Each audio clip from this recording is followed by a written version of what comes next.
there's been some interesting news reporting about a potential Australian-Indonesian defence agreement. The details on this are still pretty sketchy at the moment, but this was something that was flagged much earlier in the year, that there was kind of work going on this, and it appears that we're sort of very much now sort of close to having something more substantial.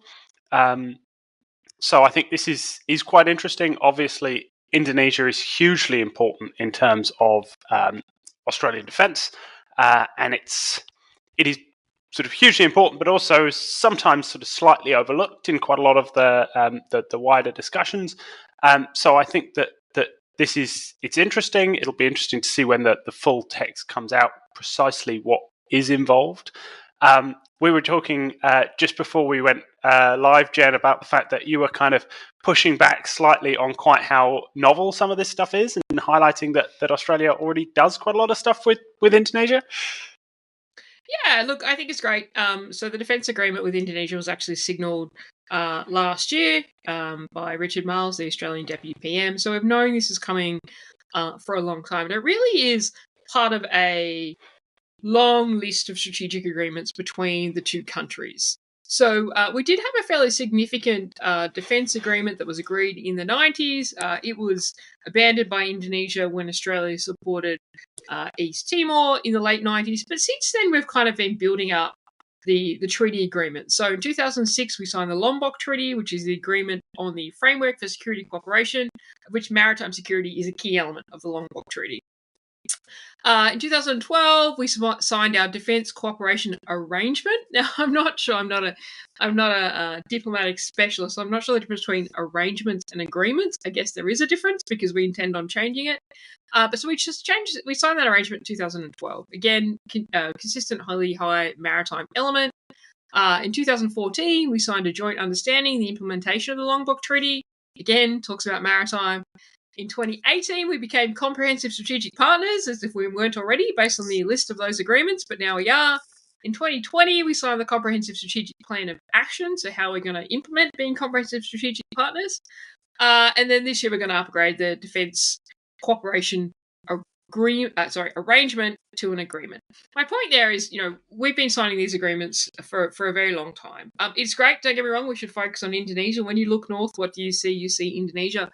And Indonesia is absolutely pivotal to Australia's national security, right? Whether you think about it from a non-traditional maritime security lens and things like illegal fishing or irregular migration, or from a traditional security lens when you think about, any task group that might want to come down and, threaten Australia's offshore oil off the Northwest Shelf or interfere with Australia's maritime trade would come through the Indonesian archipelago. So it's incredibly important.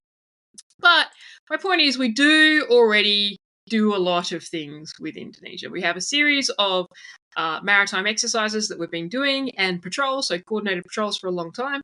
And I did note, actually, in the latest Indo-Pacific Endeavour, so we didn't mention things that are happening, the Indo-Pacific Endeavour is about to kick off. So that's the task group deployment that goes to different regions. Started in 2017. I was lucky enough to be on the first one. This year's Indo-Pacific Endeavour, interestingly, also includes the first time a bilateral exercise between the Australian Defence Force, the Indonesian National Armed Forces, called Exercise Keras Woomera.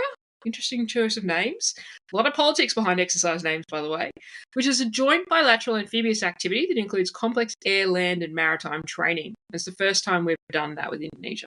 So I think that's pretty significant.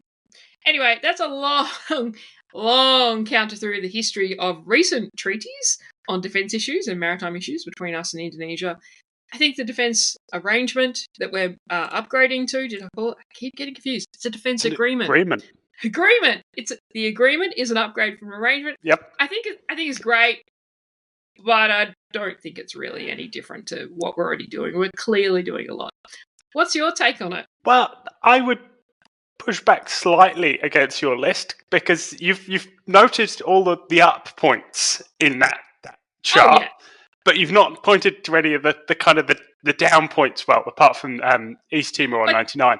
But there have been a number of drops in between there. So, and even more recently, AUKUS, for example, didn't necessarily go down hugely well in elements of Indonesian kind of elite opinion, and sort of wider attitudes. So I think it's definitely positive. I think you're absolutely right in terms of the fact that a lot happens.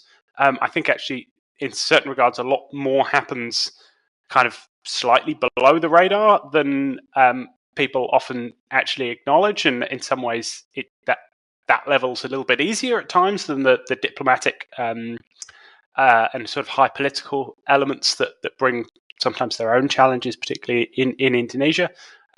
So I think it's great to see, and hopefully it will also set the stage for sort of ongoing relationship building in terms of the new Indonesian president, because I think he takes office in October, something like that. It's certainly coming up relatively soon, and he's definitely been kind of playing a little bit to both sides. There've been some very positive comments, economic comments about the relationship with China, as well as sort of some more favourable comments towards what we might see as the kind of US-led type countries in the region, and most notably, obviously, to Australia. So I think that it's an interesting time. It's always an interesting time in Australian Indonesian relations, but I think that it is definitely a positive step. Look, I agree with you, and you're right. You can't talk about the Australia-Indonesian relationship without talking about the ups and downs. I did say that they cancelled our first defence treaty in the 90s. Look, it is, and those ups and downs do often affect the maritime domain. Sometimes they're generated from the maritime domain. There was, obviously going back a while now, a number of incidents, quite a while, I think maybe 10 years ago, under Operation Sovereign Borders, where we had released vessels in their territorial waters, right? So, not intentionally, it was a charting error, but still. So there are ups and downs in the relationship, but I don't actually think that will change. And I'm not sure. Again, I'm a huge supporter. I think the Defence Cooperation Agreement. I'm reading that to make sure I don't get it wrong. Defence Cooperation Agreement, which is an upgrade from an arrangement. Look, I think it's great. But I think the relationship will always have its ups and downs. And I don't actually think that'll change. And there's kind of three reasons behind that, from my view. One is I think we have a very different strategic history, right? Very different strategic history. Indonesia prides itself on its non-alignment, although sometimes it has been more aligned than it was willing to say. And it does have different focus in terms of its internal focus. It's a massive archipelago. I think it's like 17,000 islands or something crazy. And it's a huge population, right? Which have very different backgrounds within that archipelago. The second thing is Indonesia, a country that is seeking significant economic development, and that's something that Australia just can't provide. We do a lot, but can't provide at the magnitude which they need, which means they are always going to turn to China on that point, bar a significant conflict in the region where Indonesia is disadvantaged.